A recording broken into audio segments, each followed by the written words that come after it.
My name is Sara Callum, and I am 38 years old. And at my brother's wedding, I sat at table 12.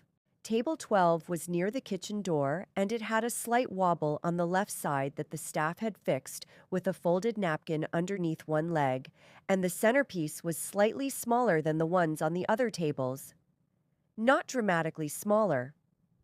Just enough that if you were the kind of person who noticed things, which I have always been, you would notice. I noticed. I noticed a lot of things that day. I noticed that my name was not in the ceremony program. Not as a bridesmaid. Not as a reader. Not as anything. Just a blank space where a sister's name might have been. If anyone had thought to put it there. I noticed that the speech my brother Marcus gave was 4 minutes and 20 seconds long, because I counted. And in those 4 minutes and 20 seconds, he mentioned his childhood best friend Daniel. He mentioned his football coach, a man named Terry who had apparently shaped his character in ways the room needed to hear about. He mentioned my father Robert 3 times.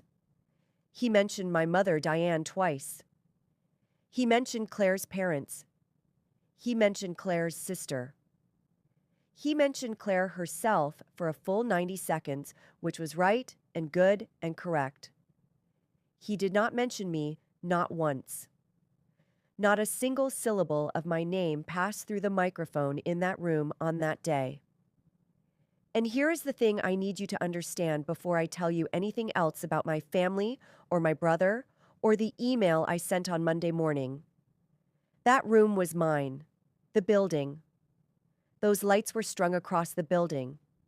That ceiling was mine. The chairs, the floor, the kitchen, that the waitstaff came in and out of all evening. The parking structure where my parents left their car.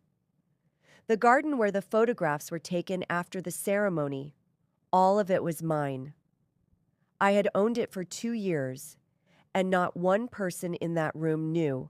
Let me tell you about the family I grew up in, because you cannot understand the Monday morning email without understanding the 38 years that came before it. My father, Robert Callum, was not a cruel man. I want to be clear about that because this is not a story about a monster. It is a story about something quieter and in some ways harder to name.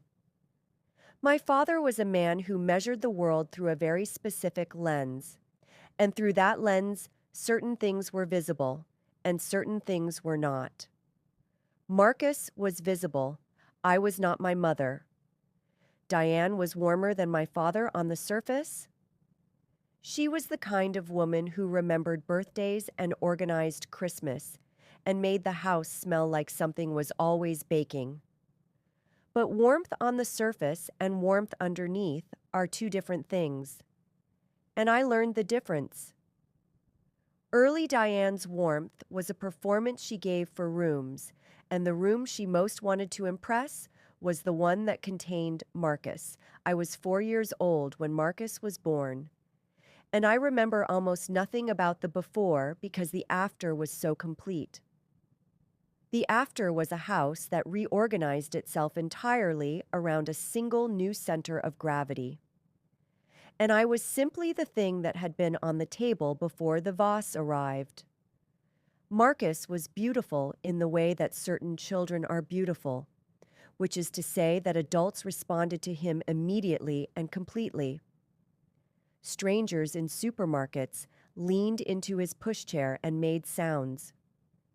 My parents accepted this attention the way people accept something they believe is simply correct, like weather.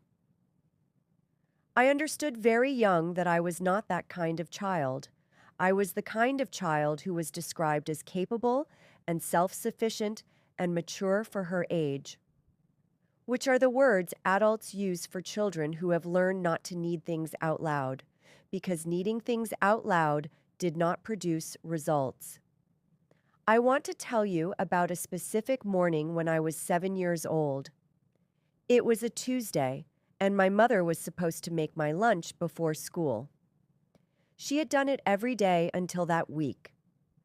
That week, Marcus had started at a new nursery, and the morning routine had shifted to accommodate the new drop-off time.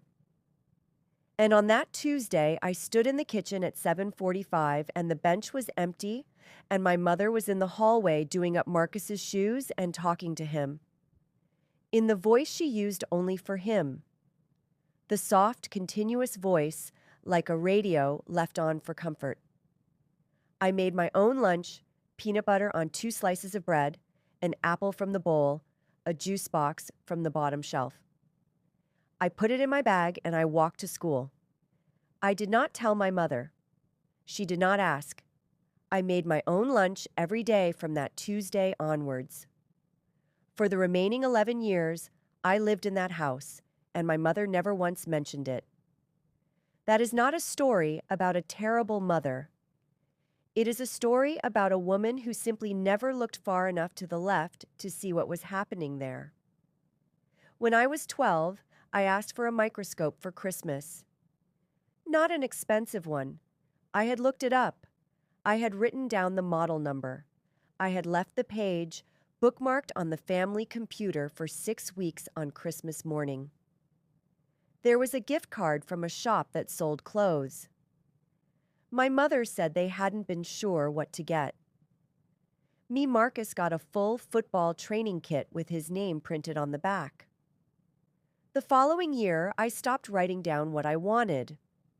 The birthday I come back to, most is my 16th. Not because it was the worst.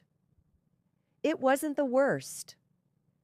By then I had calibrated my expectations carefully enough that very little surprised me, but because it was the one that had a particular quality of precision to it that I have never quite been able to set down. My parents had mentioned a dinner they were planning for my birthday. Nothing large, just the family, and maybe a few of my friends at a restaurant I had chosen. They had asked me 3 weeks before which restaurant and I had chosen. And I had told 3 friends. And I had thought about it with a small private excitement that I had not let myself show too much. Because I had learned that showing too much was a way of setting yourself up 2 days before my birthday. Marcus's football team won a regional tournament. It was a significant win. I understood that I was not unsympathetic. Marcus had worked hard and the team had done something real and the celebration was warranted. But here is what happened. The dinner became a celebration of the tournament. My friends were not called. The restaurant was the same.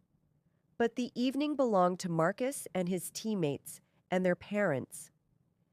And my birthday was mentioned once at the start of the meal. When my father said, "We are also here to celebrate Sarah's birthday," and then the conversation moved and did not come back. I ate my dinner. I said thank you. I drove home with my mother, and she talked about Marcus the whole way. I want to tell you about the morning I left for university. I had packed 2 bags the night before. Everything I was taking fit into 2 bags because I had spent 18 years in a house where I had learned to travel light. In every sense, my acceptance letter had come on a full academic scholarship to a business program 3 hours away. I had told my parents at dinner the night the letter arrived. My father had said that is good, and turned to ask Marcus about his training schedule. On the morning I left, my mother made breakfast. She was on the phone when I came downstairs and she waved at me and kept talking. I ate toast. I put my 2 bags in the car. My father came out and said, "Drive safe," and went back inside. Marcus was still asleep. I sat in the driver's seat of the small second-hand car I had bought with 2 years of weekend work, and I looked at the house for a moment. I did not cry. I am not someone who cries easily. I never have been. And I do not think that is strength. I think it is simply what happens when you learn young that crying in rooms where nobody is watching does not produce anything except the crying. What I did instead was make a decision. I decided that I was going to build something. I did not know yet what it would look like. I did not know about property or portfolios, or the specific satisfaction of owning something permanent. I just knew that the house behind me had spent 18 years making me feel like I was the wrong child, and I was not going to spend the next 18 years waiting for it to change its mind.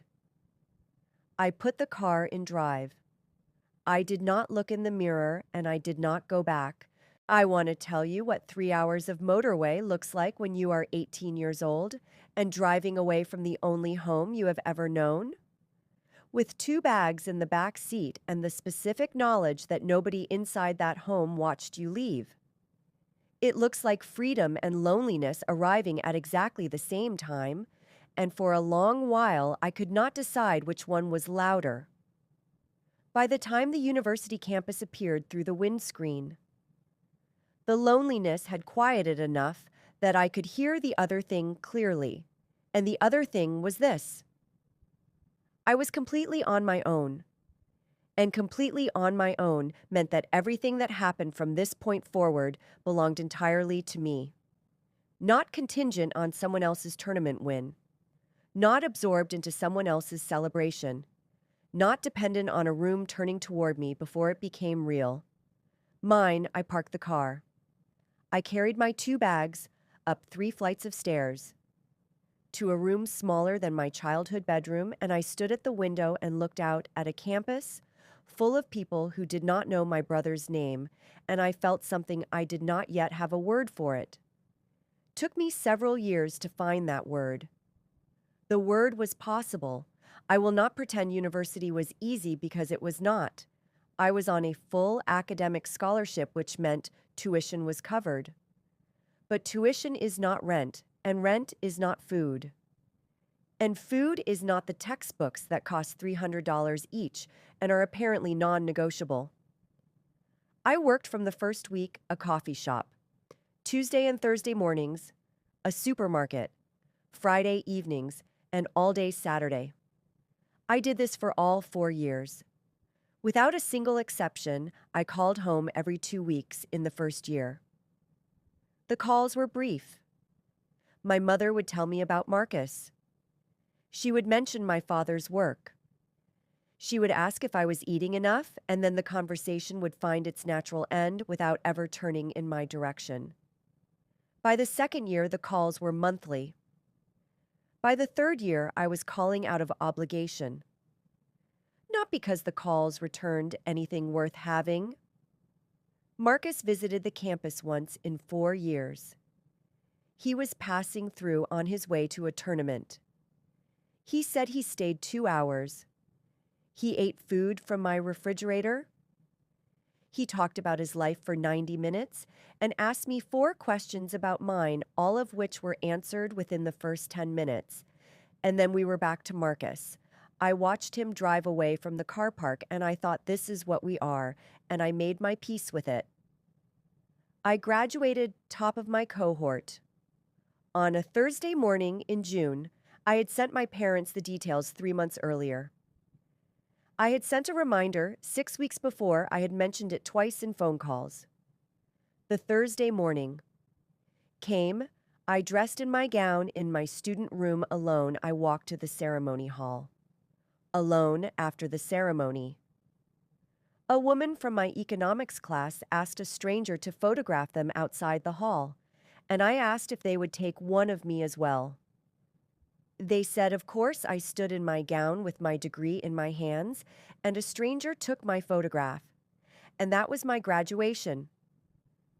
I looked at that photograph for a long time that evening. Not with self-pity. Self-pity requires a belief that things should have been different. And by 22, I had made my peace with the shape of my family. I simply looked at it as a marker. The beginning of the next thing. I started work on Monday. The firm was called Hargreaves Property Management, and it was not glamorous. It was spreadsheets and site visits and phone calls with contractors who did not take a 22-year-old woman seriously until she demonstrated 3 times in a row that she knew more about load-bearing structures and lease legislation than they did. This took approximately 6 weeks. I discovered something in those first months that I had not expected. I loved buildings. Not the administration, though I was precise at that. Not the client work, though I was effective at that too. But the buildings themselves, the specific logic of them. The way a good building was a kind of argument made permanent in steel and glass and brick. An argument that said, I was built to last. I was built to hold. I was built for something real. I had spent 22 years in a family that made me feel temporary. Buildings were the opposite of temporary. I stayed at Hargreaves for 4 years. I learned everything they would teach me and several things they did not know. They were teaching me. I saved with a consistency that my colleagues found quietly alarming. I lived simply. I cooked at home. I bought nothing. I did not need. I was not depriving myself. I was building towards something I could feel the shape of it, even before I could name it. My first property purchase happened on a Wednesday afternoon when I was 26. A small commercial unit in a part of the city the established developers had not yet looked at. Carefully enough, I had been watching that area for 14 months. I had the survey. I had the legal advice. I had the financing arranged through a relationship I had built carefully with a commercial lender who had initially been skeptical and then had looked at my preparation and stopped being skeptical entirely. I signed the papers at 3:17 in the afternoon. I sat in the solicitor's car park afterwards and did not call anyone. There was no one to call who would understand what this meant. So I said it to myself out loud in the empty car. I own something. Now it sounds small. It was not small. It was the first thing I had ever had that nobody could redirect over the following 6 years.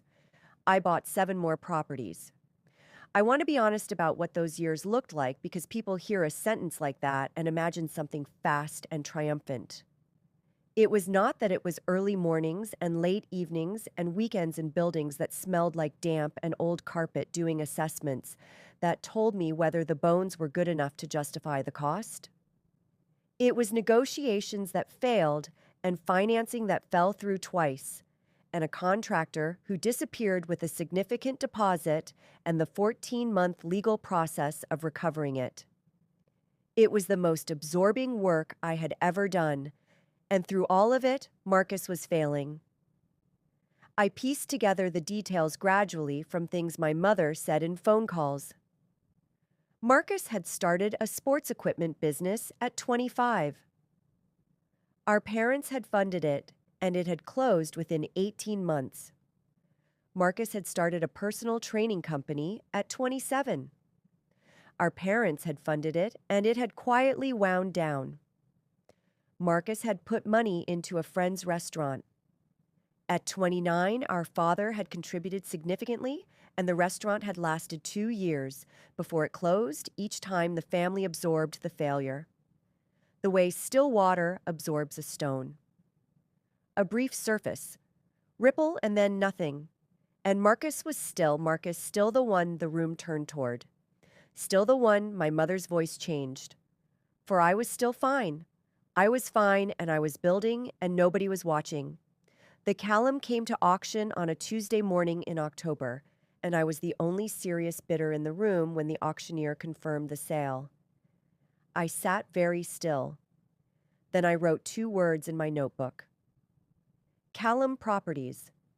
I did not know then that within 2 years, my brother would book his wedding in that building. I did not know I would sit at table 12 and count the seconds of a speech that never found my name.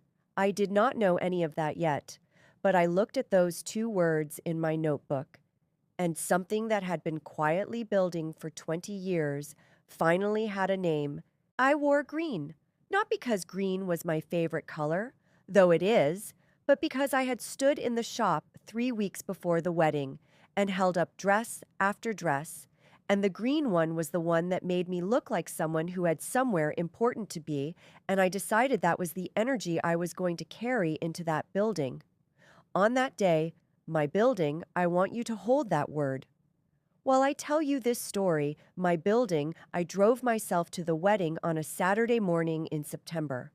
The sky was the particular blue that September saves for occasions, as if the season knows it is on its way out and wants to make a good final impression. The city looked clean and quiet at 9 in the morning, and I drove through it with the windows down and the radio on low. And I felt something I have been trying to name accurately ever since. It was not dread. It was not excitement. It was the feeling of a person who has looked at a situation completely and clearly and made their peace with exactly what it is. Before walking into it, I had been doing that my whole life. I was very good at it. The Callum Events Center sits on Garland Street in the part of the city that had been developing quietly for a decade when I first saw it. The facade was dirty, and the brass fittings on the entrance doors had gone green, and the awning above the entrance was frayed at two corners. And if you did not know what to look for, you might have driven past it without a second thought. I knew what to look for. I had spent 8 months restoring that facade. The brass fittings had been restored by a specialist I brought in from 3 hours away. The awning had been replaced with something that understood what the building was trying to say. The stone had been cleaned back to its original color, which turned out to be a warm, pale gold that caught the morning light in a way that made people slow down as they walked past. On the morning of my brother's wedding, the Callum looked exactly like what it was. A building that had been seen clearly and treated accordingly. I parked in the structure on the adjacent street, the one I also owned, and I sat in the car for a moment and looked at myself in the mirror. Green dress hair done the expression of a woman who knows where she is. I got out of the car and I walked to the entrance, and the doorman held the door, and I walked into my building. As a guest. My parents were in the foyer when I arrived. My mother, Diane, was wearing pale blue, and she looked genuinely beautiful, in the way she had always been beautiful, which was the effortless kind that does not require much and knows it. My father, Robert, was in a dark suit, and he was already holding a glass of something and standing with the posture of a man who is having the best day he has had in some time. My mother saw me first. She said Sarah and came forward and hugged me, and I hugged her back, and she said, "You look lovely." And I said, "So do you," which was true. And then she turned back to the woman she had been talking to and continued the conversation. My father nodded at me. He said, "Good drive," and I said, "Yes." "Fine," and he said, "Good," and looked past my shoulder for Marcus. I stood in the foyer of my building in my green dress, and I looked at the restored ceiling above me. The original plasterwork that had taken a specialist 3 months to bring back the chandelier that I had sourced from a reclamation yard in the north and had rewired and restored and rehung at a cost that had made my project manager wince slightly. It was perfect.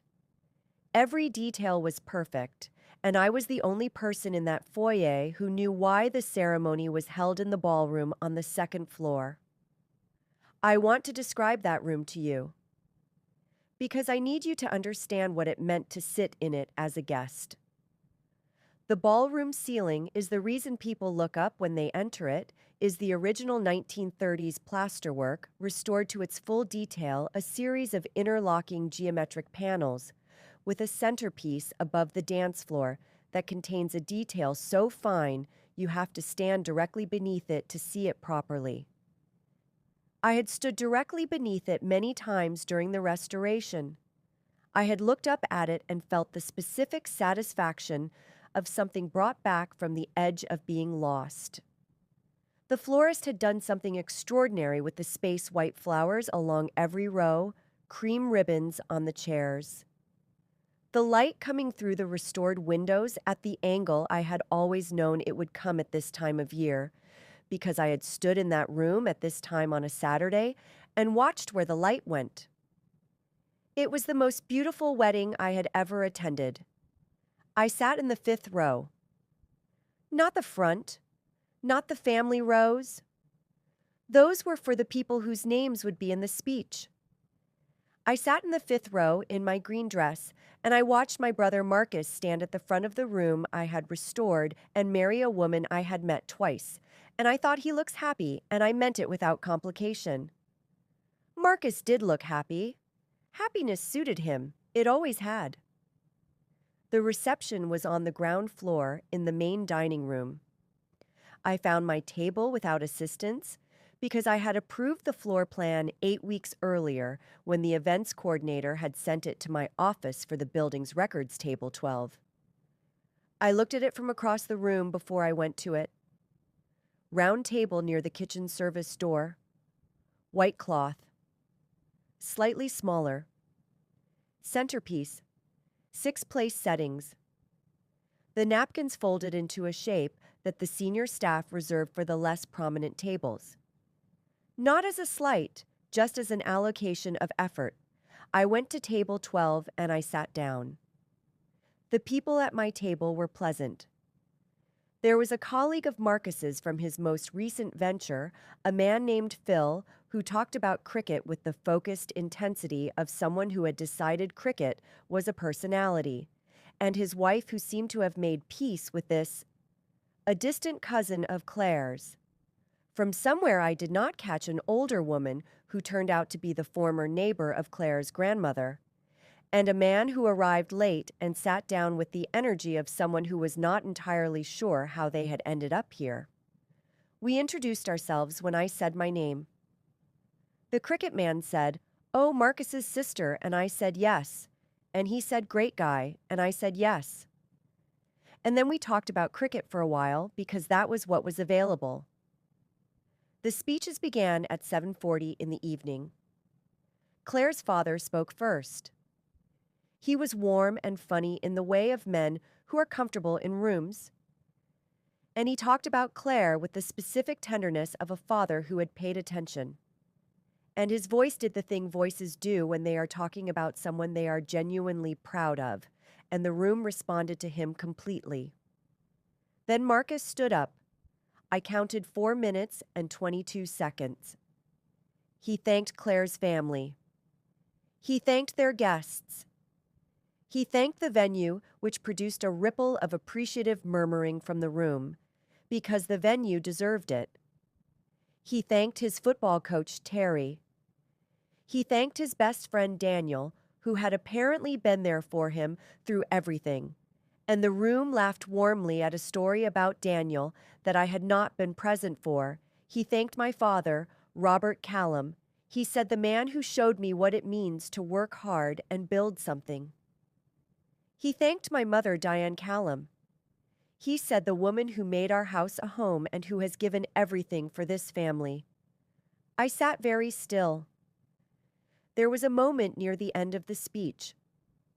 Marcus looked down at his notes, and there was a pause, and something in the pause made me think, this is it. This is the moment. And then he looked up, and the moment passed, and he raised his glass to Claire, and the room rose with him, and the speech was over. 4 minutes and 22 seconds. My name had not been in any of them. I ate my dinner. The food was excellent. It always was. I had approved the catering partnership myself. 18 months ago, the chef was extraordinary, and the menu was the kind that made people talk, and the table around me talked about it, and I agreed with everything they said because it was all correct. I drank 1 glass of wine slowly over 2 hours. I watched my mother move through the room, touching people's arms, laughing with Claire's family holding my father's hand in the photographs. I watched Marcus dance with Claire in the center of the floor, beneath the chandelier I had restored beneath the ceiling I had brought back beneath the light falling through the windows I had reglazed. I watched my father watch Marcus with the expression he had worn my entire life complete.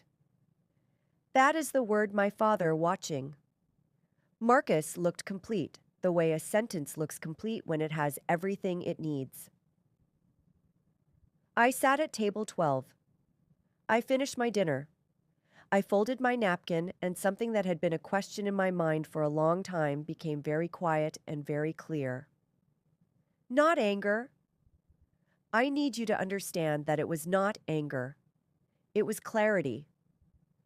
The specific clarity of a person who has finally finished waiting for something that was never going to arrive and has looked down and noticed that their hands are empty and has decided what to put in them. I stayed until the dancing was well underway. I said goodbye to my mother, who hugged me and said it was so lovely. Wasn't it? I said, yes, it was. I found my father and shook his hand, and he said, good of you to come. I said, of course. I walked out through the entrance of my building, past the brass fittings, past the restored stone, past the doorman who held the door and said, good night, Mrs. Callum. I walked to my car, I sat in the driver's seat, and I made a decision, not loudly, not dramatically. Just the quiet, irreversible click of something locking into place on Monday morning. I was going to send an email and everything was going to change. I drove home through the city at 11:43 at night. I know the exact time because I looked at the clock when I turned onto the main road away from Garland Street, and the numbers stayed with me the way certain details stay with you, when your mind is very quiet and very awake at the same time. The city at 11:43 on a Saturday night has a particular quality to it. The restaurants still lit, the bars still full, the pavement still carrying the kind of people who are in the middle of their evening rather than at the end of it, and I drove through all of it slowly with the windows up and the radio off and the specific silence of someone who has just made a decision and is now simply sitting inside it. I was not distressed. I want to be clear about that because I think when people hear a story like mine, they expect a certain kind of emotional state at this point in it. They expect tears or shaking hands or the kind of drive home where you have to pull over because you cannot see the road clearly. That was not this. This was calm. This was the calm of a woman who has spent 38 years developing a very high tolerance for disappointment and who has learned through long practice that the moment after a decision is not the moment for feeling. It is the moment for thinking. So I thought I did what I sometimes do when I need to understand something completely. I did an accounting, not a metaphorical one, an actual one in my head, precise and sequential. The way I had been trained to think about assets and liabilities and the true picture of a situation. Once all the numbers are in the same place at the same time, I started with the wedding.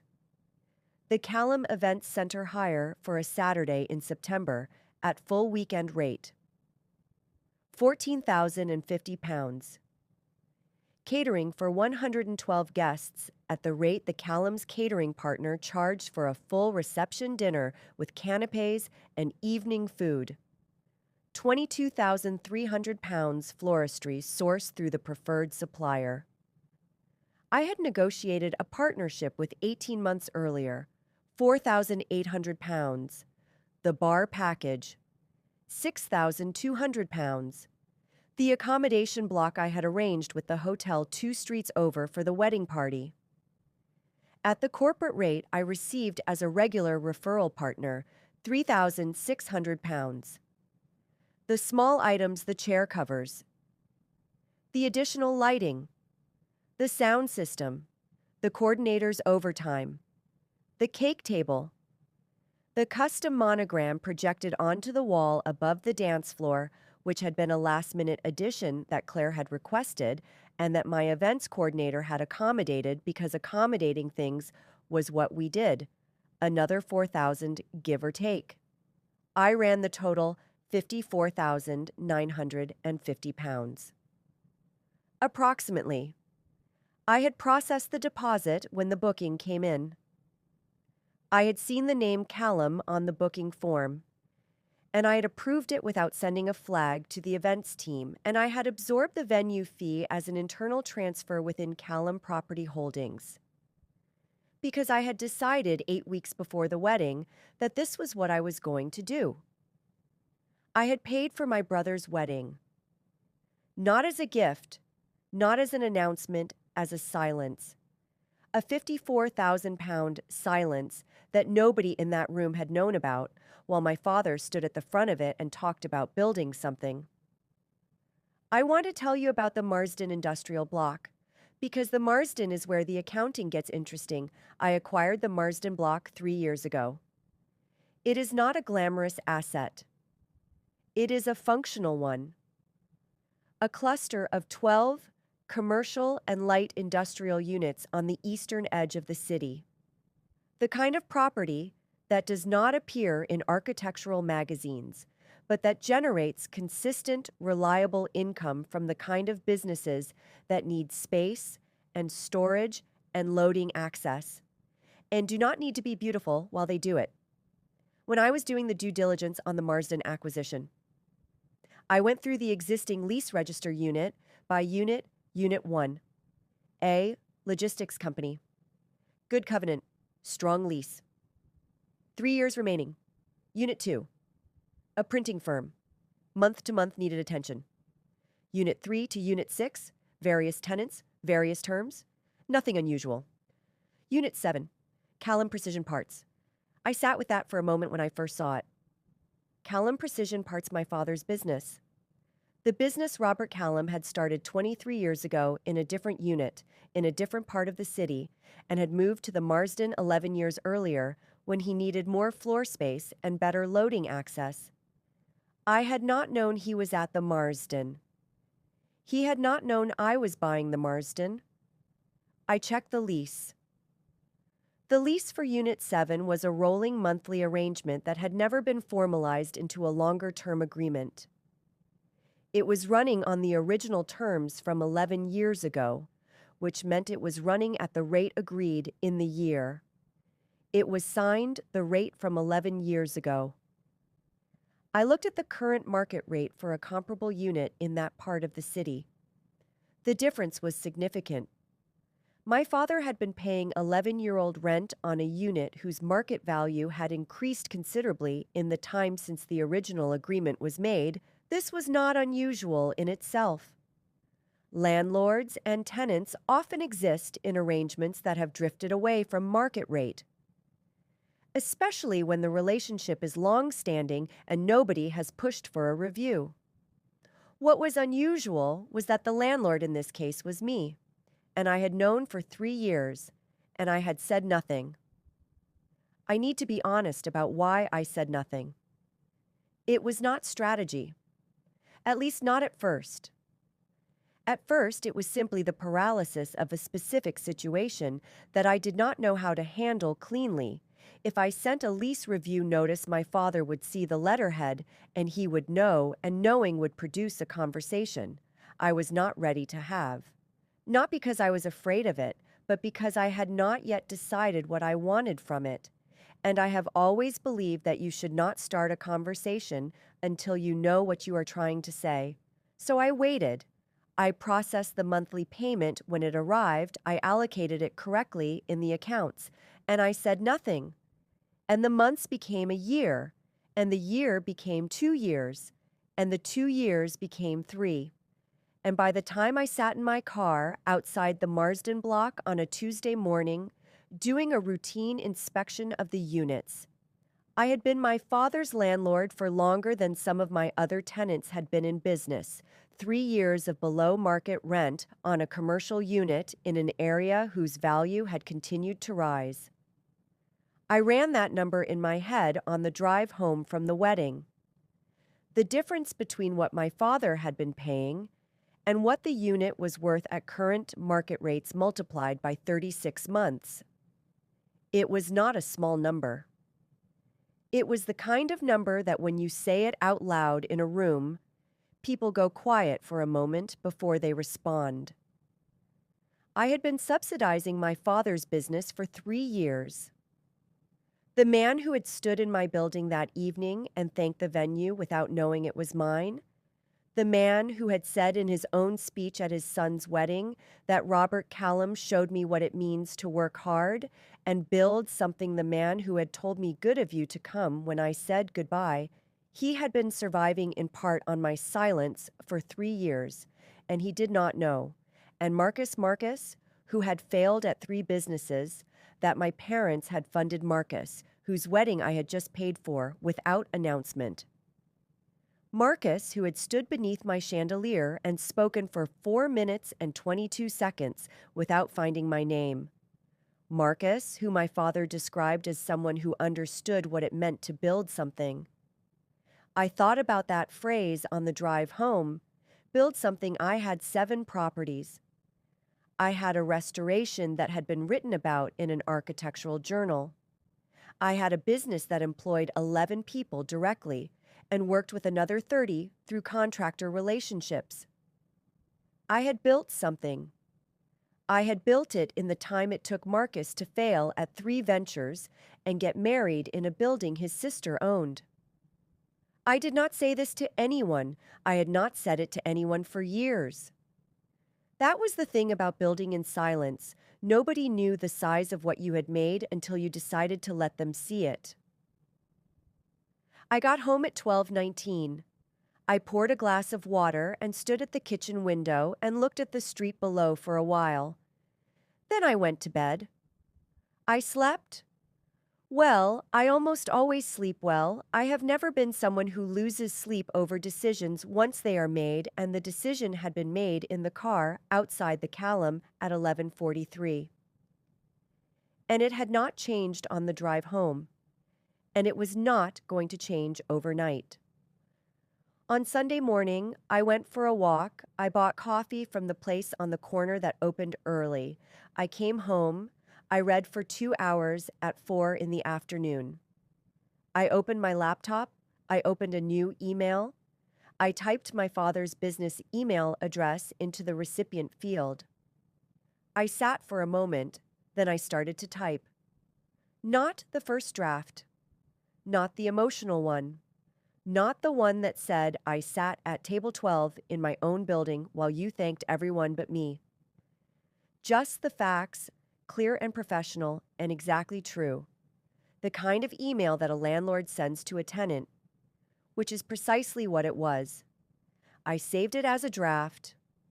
I closed the laptop. I made dinner. I went to sleep. And on Monday morning, I woke up at 7:15 and I made tea. And I opened the laptop and I read the email once more and I changed one word in the second sentence because it was more precise. And then I pressed send and then I waited. The email left my outbox at 7:41 in the morning. I know this because I looked at the sent folder after I pressed send the way you check. A door is locked even when you know you locked it, just to have the confirmation. Sit somewhere. Solid. 7:41. I closed the laptop. I finished my tea. I got dressed. I drove to the office above the bookshop on Clarence Street. The one I had leased 4 years ago when working from the kitchen table had stopped being sufficient, and I went upstairs and I made another cup of tea, and I opened the day's work and I did what I always did on Monday mornings. I worked. The first call came at 9:52. I know because my phone was face up on the desk and I saw the name before.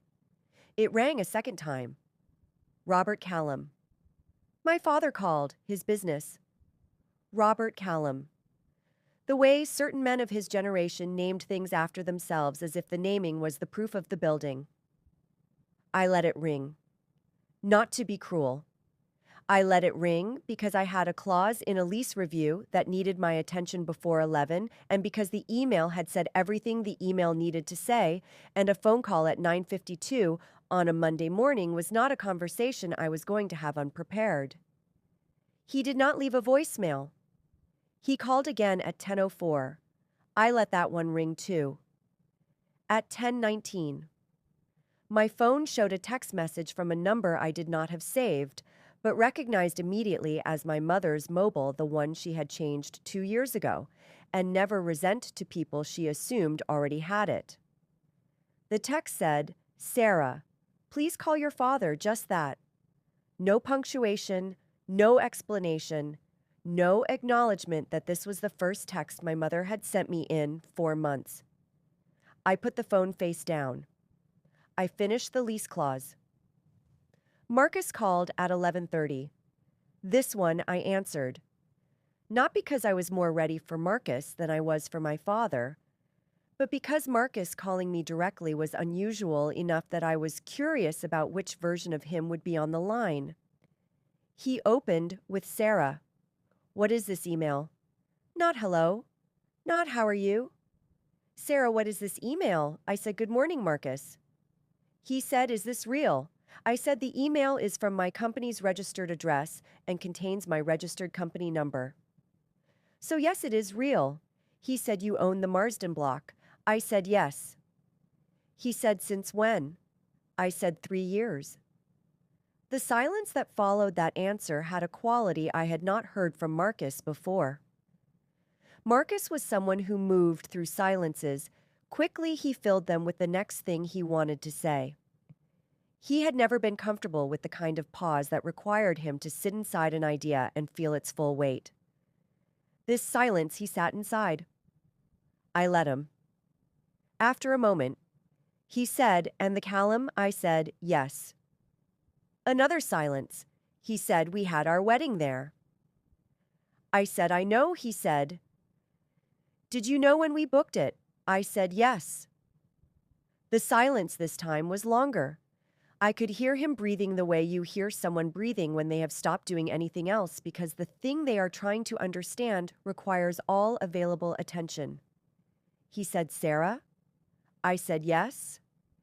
He said, "Why?" I said, "That is a good question, Marcus, and I think it deserves a proper conversation. And I would suggest you let Dad have that conversation with me first because it is a business matter and it involves him directly." He said, "This is about the wedding, isn't it?" I said, "It is about a lease review." He said, "Sarah?" I said, "I have to go." "Marcus?" I ended the call. I sat for a moment. Then I went back to work. My father arrived at my office on Wednesday morning. Not with an appointment. He had called again on Monday afternoon and again on Tuesday morning, and on Tuesday afternoon I had answered and I had said I am available Wednesday at 10, and he had said he would be there, and I had said the address. And he had said he knew the bookshop on Clarence Street. And I had said good. And the call had ended in under 2 minutes at 9:58. On Wednesday, I heard footsteps on the stairs outside my office door.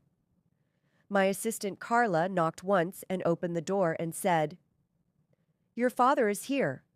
I said, "Send him in." And Robert Callum walked into my office. I want to tell you what my father looked like in that moment, because I have thought about it many times since, and I think it matters. He was wearing his good coat, the dark gray one he wore for occasions. He had his hair combed in the way he combed it for things that mattered. He was carrying nothing, no folder, no papers, no prop of any kind, just himself in his good coat, standing in the doorway of a room he had never been in before, looking at a desk behind which sat his daughter, whom he had last spoken to at the wedding 4 days ago. When he had said, "Good of you to come," I stood up not as a performance. I stand when people enter a room. It is a habit I developed early in my career when I noticed that the people who commanded rooms stood to greet them. I said, "Good morning, Dad." I said, "Please sit down." He sat. I sat. And for a moment we simply looked at each other across the desk. My office is not large, but it is considered. I had designed it myself the way I designed everything I owned, with attention to what a room is trying to say. It says competence. It says permanence. It says this person has been here long enough and with enough intention to know what a room should feel like when it means business. There are 2 framed architectural drawings on the wall behind my desk, one of the Callum before restoration, one after they are precise and beautiful, and they are there because I want them there, not because I want anyone to see them. My father looked at them. I watched him look. I watched him read the label on them before drawing the Callum Event Center, Garland Street. Pre-restoration. I watched him look at the after. I watched him put it together. He said, "Is that the Callum?" I said, "Yes." He said, "You did the restoration." I said, "My company managed it." "Yes." He looked at the drawings for another moment. Then he looked at me. I had prepared for this meeting the way I prepared for everything. Not the emotional preparation. The practical kind. I had a folder on the desk in front of me. It contained the Marsden lease documents, the original from 11 years ago and the current version. I was proposing it contained a market rate analysis for comparable units in the area. It contained 3 years of payment records, and next to those payment records, a column showing what the payments would have been at current market rate, and the difference between the 2 columns totaled across 36 months. I pushed the folder across the desk. I did not say anything. I let him open it. I watched him read. He was a precise man. My father, whatever else he was. He was precise about numbers. He had built a manufacturing business and maintained it for 23 years. And you do not do that without being able to read a spreadsheet and understand what it is telling you. I watched him understand the original lease rate, the current market rate, the difference multiplied by 36. He turned to the payment records. He looked at the column on the right. He was quiet for a long time when he looked up. His face had done something I had not seen it do before. It had let go of the managed quality. The controlled presentation that Robert Callum offered the world. It had let it go. And what was underneath was just a man. An older man sitting across a desk from his daughter, trying to absorb the full picture of something he had not known was there. He said, "How long have you known?" I was in that building. I said, "Since I acquired the block." He said, 3 years. I said, "Yes." He said, "And you said nothing." I said, "No." He said, "Why?" And I looked at my father across the desk in my office, in the building above the bookshop on Clarence Street. And I thought about all the ways I could answer that question.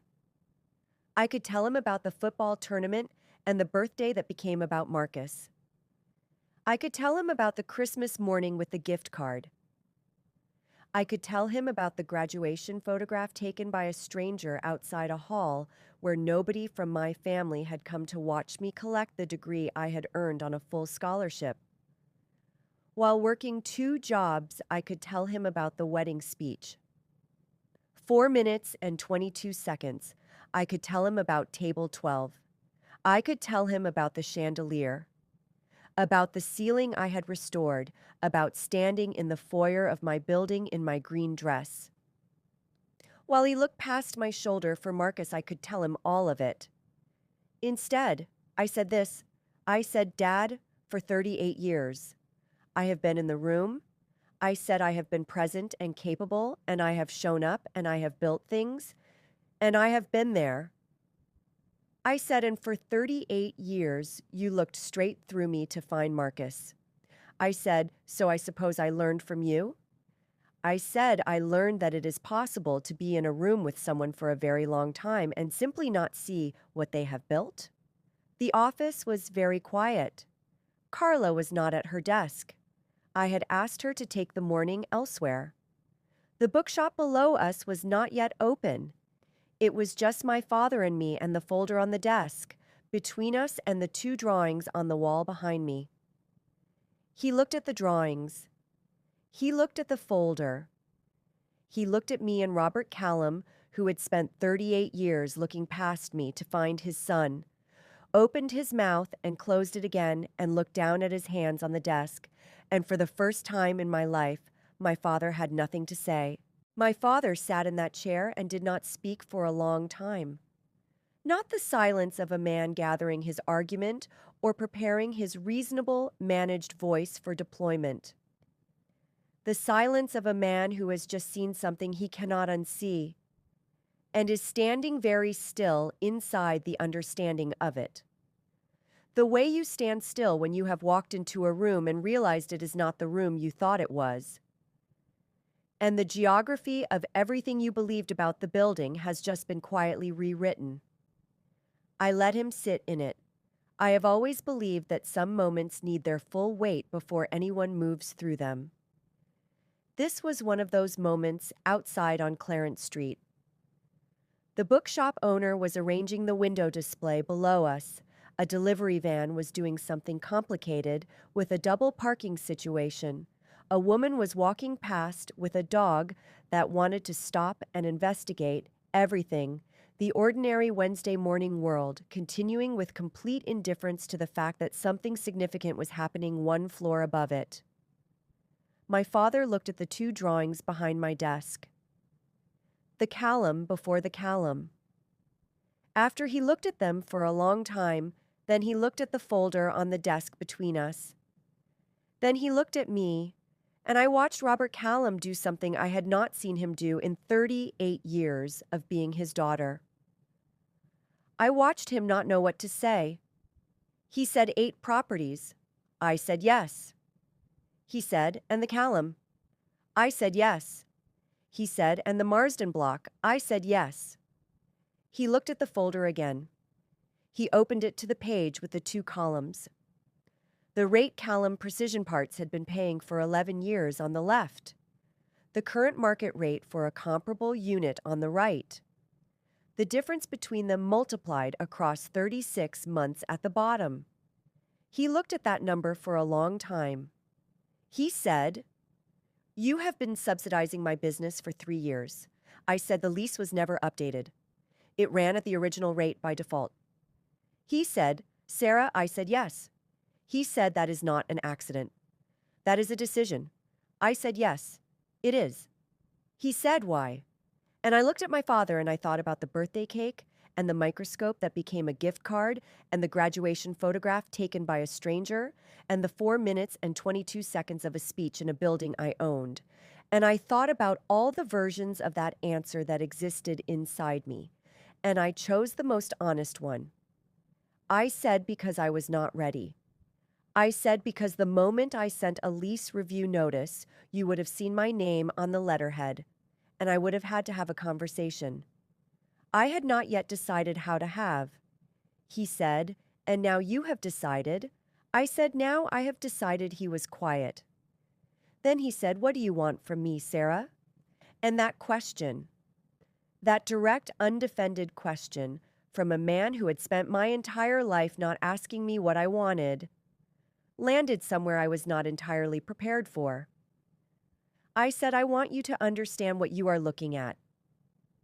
I said, "I want you to sit in this office and look at these drawings and look at that folder and understand that the daughter you looked past for 38 years built all of this while you were looking past her." I said, "I do not want an apology, because an apology does not change the shape of what happened." I said, "I want you to see it." He said, "I see it." I said, "I know you do." We talked for a long time after that. The conversation was not warm in the way that reconciliation scenes in films are warm. It was honest, which is a different thing and in some ways a better one. I pushed the new lease terms across the desk. The new monthly figure was significantly higher than what he had been paying current market rate. Fair, not punitive. I told him I was offering a 5-year term. He looked up from the paper when I said, 5 years. He said, "You did not have to do that." I said, "I am aware of that." He said, "A 5-year term gives us stability." I said, "That is why I am offering it." He said, Sara, why are you being fair to me after everything? And I thought about that question carefully before I answered it. I said, because being fair is not something I do for the people who deserve it. I said it is something I do because it is who I am. I said you did not make me unfair by being unfair to me. I said I decided a long time ago that what I built was going to be built correctly. And that means fair leases and honest numbers and 5-year terms for tenants who need stability, even when the tenant is my father. He looked at me for a long time, then he said, I do not know how you became who you are. And I said, I know, Dad. You were not watching. Marcus called on a Thursday evening. I was at home making dinner. When his name appeared on the phone and I answered, he said, hey. I said, hey. A pause, the kind that belongs to two people who have not talked properly in years and are trying to locate the beginning of a real conversation. He said, I went to see Dad. I said, I know. He said he showed me everything. The folder, the lease, documents, the 36 months of numbers. And next to those numbers, the column showing what the payments should have been at market rate. He said, Sara.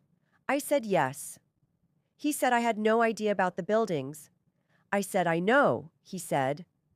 And I had no idea about everything else. He stopped. He started again. He said, Dad told me about what you said in the office, about being in the room, about spending 38 years, being present and building things while everyone looked somewhere else. And I sat with that. For a few days, I want to say something to you. And I'm going to say it badly because I have not practiced saying things like this. But I need to say it. Anyway, I said, okay. He said, I should have said your name. 4 words. I should have said your name.